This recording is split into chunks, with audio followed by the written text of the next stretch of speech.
Gaza में आखिरकार क्या होने वाला है? यह सवाल इसलिए उठ रहा है क्योंकि जब बेंजामिन नेतन्याहू अमेरिकी दौरे पर निकले तो चर्चाएं थी कि वह सीज फायर पर बात करेंगे, लेकिन अब तस्वीर उल्टी दिख रही है। एक तरफ डोनाल्ड ट्रंप और बेंजामिन नेतन्याहू की बातचीत का कोई नतीजा नहीं निकला, तो वहीं अब इजराइल में भी मांग उठने लगी है कि हमास से कोई वार्ता न हो। अब इस बीच एक खबर यह भी है कि डोनाल्ड ट्रंप और नेतन्याहू के बीच इस खतरनाक प्लान पर भी चर्चा हुई कि आखिरकार कैसे गाजा के लोगों को पड़ोसी मुल्कों में शिफ्ट कर दिया जाए। डोनाल्ड ट्रंप पहले भी कह चुके हैं कि गाजा के लोगों को मिस्र, लेबनान जैसे पड़ोसी देशों में शिफ्ट कर देना चाहिए। इससे गाजा का नए सिरे से विकास हो सकेगा और इजराइल से भी रिश्ते सुधर जा सकेंगे। हालांकि ऐसा करने को हमास और अन्य इस्लामिक देशों के नेताओं का कहना है कि यह तो एक नस्ल की पहचान ही मिटाने की कोशिश है। आखिर फिलिस्तीन की पहचान रखने वाले लोग कैसे दूसरे देशों में भेजे जा सकते हैं? हालांकि दोनों ही नेता इन आलोचनाओं से बेफिक्र नजर आ रहे हैं और उनकी ऐसे प्लान पर मीटिंग भी हुई।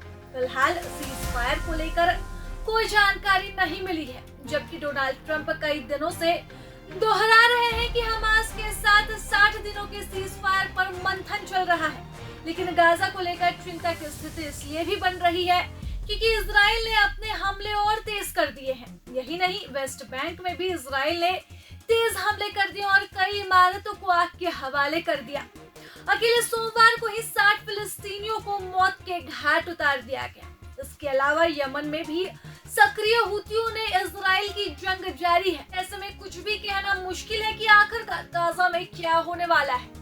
बता दें कि इजराइल के होम मिनिस्टर ने भी नेतन्याहू से मांग की है कि हमास के साथ वार्ता स्थगित की जाए।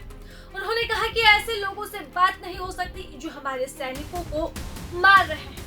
खबर है कि वेस्ट बैंक में फिलिस्तीनी शरणार्थियों के कई ठिकानों पर भी हमले हुए हैं। इन हमलों के दौरान इजरायली सुरक्षा बलों ने कई ठिकानों को आग के हवाले कर दिया। उसके अलावा बड़ी संख्या में लोगों को गिरफ्तार भी किया गया। माना जा रहा है कि अगले कुछ दिनों में फिलिस्तीन के लिए ये अहम मोड़ होने वाला है। एक तरफ सीरिया समेत कई देशों को अमेरिका और इजराइल साधने में जुटे हैं, तो वहीं हमास पर हमले तेज है।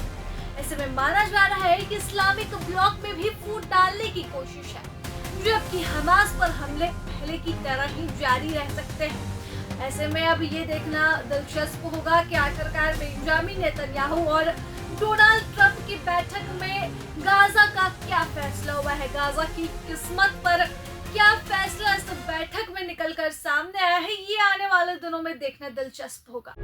प्रभातखबर.com, विश्वास वही, रफ्तार नहीं।